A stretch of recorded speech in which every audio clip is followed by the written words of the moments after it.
এ বিষয়ে আলোচনার জন্য আমাদের সঙ্গে ভার্চুয়ালি যুক্ত হয়েছেন international business forum of Bangladesh IBFB-র সাবেক সভাপতি হুমায়ুন রশিদ। জনাব হুমায়ুন রশিদ, আপনাকে স্বাগত জানাচ্ছি। শুরুতেই আমি যে বিষয়টি জানতে চাইব যে এই যে অবকাঠামো উন্নয়ন না হলে হোঁচট খাবে, এই হোঁচট খাওয়ার ব্যাপারটা যদি একটু ক্লিয়ার করতেন যে আসলে কিভাবে হোঁচট খাবে, আর এই যে তারল্য সংকটটা তৈরি হয়েছে এটার বিষয়ে যদি একটু বলতেন যে এটা কিভাবে ওভারকাম করা যায়। আপনি দুটো জিনিস বলেছেন। একটা হচ্ছে তারল্য সংকট, আর একটা হচ্ছে ইনফ্রাস্ট্রাকচারাল যে চ্যালেঞ্জ গুলো আছে। আমি আরেকটা বলবো রিফরমেশনস। এই জাতীয় অনেকগুলা চ্যালেঞ্জ রয়ে গেছে। আরেকটা হচ্ছে কনফিডেন্স।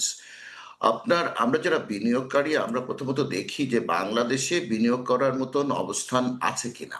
এক, আমি যে টাকাটা বড় করব ব্যাংক থেকে, যে টাকাটা আমি ইনভেস্ট করব, এটা ROI কি আমার ইনভেস্টমেন্টের সাথে সামঞ্জস্য আছে কিনা। এটা প্রত্যেকটা বিনিয়োগকারী এই জিনিসটাকে দেখেন। আমাদের দেশে বর্তমানে যে তারল্য আমরা যে বাজারে দেখতে পাচ্ছি, এর বিনিময়ে যে বিনিয়োগকারীরা বিনিয়োগ করার জন্য ঋণ নেবেন, ব্যাংক প্রথাগতভাবে আমরা ব্যাংক থেকেই ঋণ নিয়ে থাকি। আমাদের এই ঋণের পরিমাণটা, ঋণের মানে অ্যাক্সেসিবিলিটিটা খুব চ্যালেঞ্জিং হয়ে গেছে। এক, ২ নম্বরটা হচ্ছে যে ব্যাংক নিজেই বাংলাদেশ সরকার নিজেই ঋণ করছেন। উচ্চ হারে ঋণ করছেন। ফলে আমরা বিনিয়োগকারীরা এই উচ্চ হারে ঋণ নিয়ে বিনিয়োগ করতে গেলে আমাদের জন্য কোনোভাবে এটা feasible হয় না। এটা ১। ২ নম্বর হচ্ছে যে সরকারকে এই ঋণ নেওয়া বন্ধ করতে হবে। এটা প্রাইভেট সেক্টর কিংবা যেসব জায়গায় আমাদের প্রাইভেট সেক্টর রিলেটেড সার্ভিস কিংবা ম্যানুফ্যাকচারিং আছে, তাদেরকে প্রায়োরিটাইজ করতে হবে। যদি প্রায়োরিটাইজ করা যায় তাহলে কর্মসংস্থান হবে। বাংলাদেশে এখন কর্মসংস্থান কিন্তু সাংঘাতিক চ্যালেঞ্জের মুখে আছে। আপনি যদি দেখেন, প্রায় ৩ মিলিয়ন লোক কর্মসংস্থানের জন্য আসে কর্মসংস্থানের বাজারে। ওখানে প্রায় 1.4 মিলিয়ন লোকের কর্মসংস্থান হয়। 1.6 মিলিয়ন পিপলের কর্মসংস্থান হয় না। এটা একটা বড় চ্যালেঞ্জ। কেন? যে আজকে ইনফ্রাস্ট্রাকচার নাই যেখানে বিনিয়োগকারীরা বিনিয়োগ করতে পারবে। ইনফ্রাস্ট্রাকচারটা কি? আমরা মূলত বুঝি যেটা হচ্ছে বিদ্যুৎ এবং জ্বালানি। বিদ্যুৎ আছে, বিদ্যুতের অ্যাভেলেবিলিটি নাই জ্বালানির স্বল্পতার কারণে। আপনি যদি বলেন ডোমেস্টিক গ্যাস আবার ধরেন 41 MMCFD গ্যাস, 41 MMCFD গ্যাস আমাদের প্রতি আমাদের রিকোয়ারমেন্ট আছে, আমাদের নিড আছে। আমরা সেখানে 25 থেকে 26 MMCFD গ্যাস পাই। এখান থেকে 1100 MMCFD গ্যাস আমরা ইম্পোর্ট করি। আর বাকিটা ডোমেস্টিক গ্যাস। প্রতি বছরই 100 মিলিয়ন MMCFD গ্যাস কমে যাচ্ছে। ফলে কি দাঁড়াচ্ছে? আমরা গ্যাসের স্বল্পতার দিকে যাচ্ছি। ফলে গ্যাস বেসড যেগুলো ম্যানুফ্যাকচারিং ইন্ডাস্ট্রি, প্রসেস ইন্ডাস্ট্রিজ আছে, এগুলা কিন্তু চ্যালেঞ্জের মুখে পড়ছে। অনেকগুলো মাল্টিপল চ্যালেঞ্জ রয়ে গেছে আমাদের। রিফরমেশনস আমরা বলেছিলাম যে রিফরমেশন আসবে, রিফরমেশন হবে। এই সরকার কিছুটা অ্যাড্রেস করছে কিছুটা। এটাকে আরো বেশি ব্যাপক হারে অ্যাড্রেস করতে হবে রিফরমেশনসটা। যদি রিফরমেশনস না হয় তাহলে কিন্তু আমরা যারা লোকাল ইনভেস্টার্সরা ইনভেস্টমেন্ট করার জন্য যদি আমরা কনফিডেন্স না পাই, তাহলে যারা বিদেশি বিনিয়োগ করবেন তারা কিন্তু পাবেন না। তারা এসে দেখতে চান যে দেশ, এখানে ইনভেস্ট করলে সেফ রিটার্ন হবে। এখানে NBR এর জটিলতা থাকবে না, বাংলাদেশ ব্যাংকের জটিলতা থাকবে না, ব্যুরোক্রেটিক জটিলতা থাকবে না। এই জিনিসগুলো যদি আমরা অ্যাড্রেস করতে পারি, তাহলে কিন্তু ইনভেস্টমেন্ট আসবে এবং আসার অপরচুনিটি বাংলাদেশের জন্য মতো দেশে আছে। জি, জনাব, আমরা যে আমাদের জ্বালানি খাত নিয়ে আমরা প্রায় দেখি যে হরমুজ প্রণালী বন্ধ হয়ে গেলে আমাদের যে তেল সরবরাহ সেটি ব্যাঘাত ঘটে। এটার জন্য বিকল্প কোনো উপায় কি আমাদের নেওয়া উচিত কিনা? আপনি যদি দেখেন গত ৫০ বছরের কথা, ৫০ বছরের কয়বার আমরা এ ধরনের জ্বালানি নিয়ে আন্তর্জাতিকভাবে আমরা আমরা চ্যালেঞ্জের মুখে পড়েছি। বিভিন্ন সময় আমরা চ্যালেঞ্জের মুখে পড়েছি। কিন্তু আজকের এই চ্যালেঞ্জটা ভয়াবহ চ্যালেঞ্জ হয়েছিল। কারণ আপনি জানেন যে প্রায় 81% আমাদের জ্বালানি এই এশিয়া এবং সাউথ এশিয়ার জ্বালানি আসে এই মধ্যপ্রাচ্য থেকে। হরমুজ প্রণালী বন্ধ হয়ে যাওয়াতে আমরা এই চ্যালেঞ্জটা ফেস করেছি। তবে এটার আগামীতে যে চ্যালেঞ্জটাকে মোকাবেলা করার জন্য আমাদেরকে একটা এনার্জি সিকিউরিটিকে মানে অ্যাড্রেস করতে হবে। সেটা হচ্ছে অন্তত 3 মাসের একটা বাফার স্টক করতে হবে। যদি আমরা করতে পারি তাহলে কিন্তু আমাদের জন্য যেটা সুবিধা হবে যে আগামী এইরকম যদি আরেকটা চ্যালেঞ্জ আসে আমরা এটাকে অ্যাড্রেস করতে পারবো। তাহলে এটা কিছুটা আসলে আমরা অ্যাডজাস্ট করতে পারবো, হয়তো 3 মাসের রিজার্ভ যদি থাকে, আমাদের মজুদ যদি থাকে আমাদের কাছে। কিন্তু এর থেকেও বড় বিষয় যেটা, হরমুজ প্রণালী নিয়ে আমরা দেখেছি যে চরম অনিশ্চয়তা, এই খুলে দিচ্ছে আবার বন্ধ করে দিচ্ছে, এই অস্থিরতা তো থামছে না। তাহলে বিকল্প কোনো উপায় বা বিকল্প কোনো রাস্তা কি আমাদের বেছে নেওয়া উচিত কিনা? এটা আমরা অনেক আগে থেকেই ভুল করেছি, সেটা হচ্ছে আমাদের যে অনশোর এবং অফশোর ড্রিলিং ব্যবস্থা ছিল আমরা এটাকে অ্যাড্রেস না করে পাওয়ার জেনারেশনটাকে বেশি অ্যাড্রেস করেছি। ফলে আমাদের জন্য একটা বড় যে অপরচুনিটিটা ছিল বে অফ বেঙ্গলে কিংবা ধরেন অন্যান্য জায়গায় অফশোর, আমাদের এই ড্রিলিংটাকে অনেক আগে অ্যাড্রেস যদি করতে পারতাম তাহলে আমাদের জন্য কিন্তু এনার্জি সিকিউরিটিটা আরো ভালো এনশিওর হতো।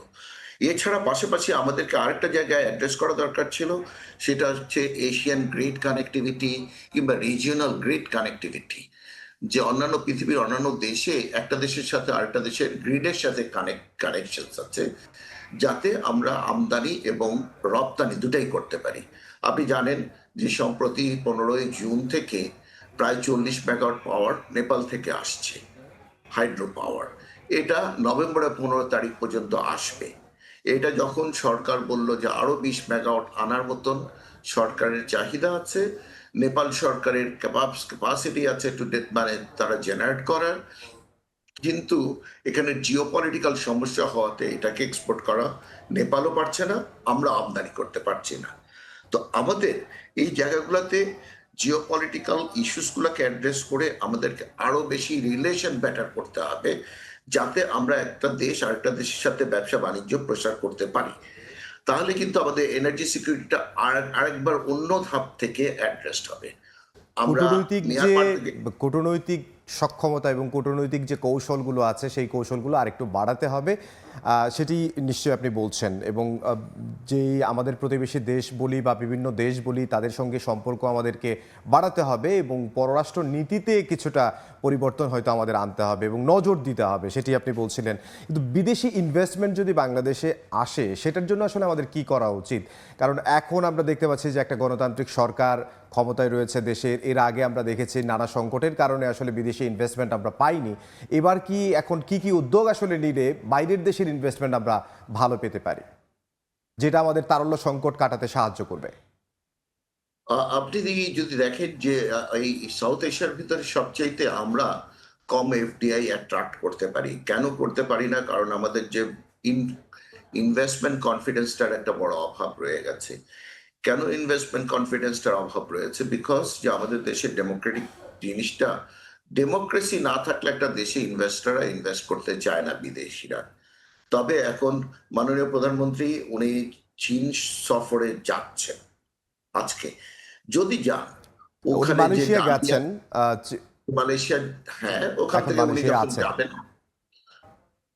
উনি যখন চীন সফরে যাবেন, ডালিয়ান ইনভেস্টমেন্ট সামিটে জয়েন করবেন, ওখানে চায়নার যে ইনভেস্টার্স আছে তাদের সাথে যখন মিটিং করবেন, তখন কিন্তু একটা কনফিডেন্স বিল্ড আপ হবে। 1 2 নম্বর হচ্ছে চায়নাতে প্রচুর সানসেট ইন্ডাস্ট্রিজ আছে, আমরা যেটা বলি যেসব ইন্ডাস্ট্রি চায়নাতে ডিসকারেজ করা হচ্ছে, সেসব ইন্ডাস্ট্রি যদি বাংলাদেশে রিলোকেট করা যায় তাহলে কিন্তু প্রচুর লোকের কর্মসংস্থান হবে।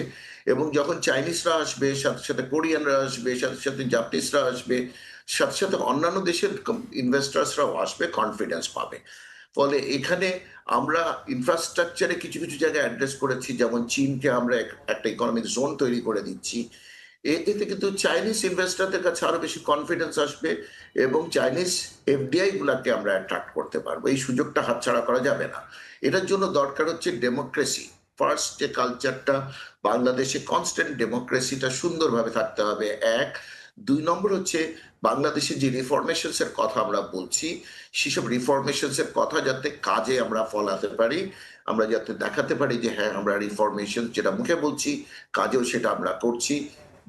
3 নম্বর হচ্ছে যে আমাদের কস্ট অফ ডুইং বিজনেস যে জিনিসটা, এই জিনিসটা কিন্তু আমরা বরাবরই বলছি কিন্তু করছি না। যেমন পোর্ট হ্যান্ডেলিং কস্ট, আপনার ট্রান্সপোর্টেশন কস্ট, আপনার লাইসেন্সিং কস্ট, এই জায়গাগুলোকে আমাদেরকে অ্যাড্রেস করতে হবে। করলে এফডিআই অ্যাট্রাক্টেড হবে, এফডিআই অনেক বেশি কনফিডেন্স পাবে।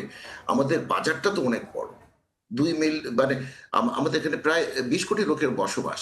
ফলে এই ডোমেস্টিক বাজারে আমরা যদি কোনো কিছু উৎপাদন করি কিংবা সার্ভিস প্রোভাইড করি, আমাদের জন্য কিন্তু সুযোগ এবং মানে মানে বাজার অত্যন্ত ভালো হবে বলে আমাদের বিশ্বাস।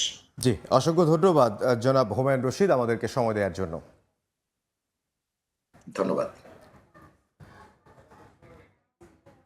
International business forum of Bangladesh IBF এর সাবেক সভাপতি হুমায়ুন রশিদ আমাদের সঙ্গে যোগ দিয়েছিলেন।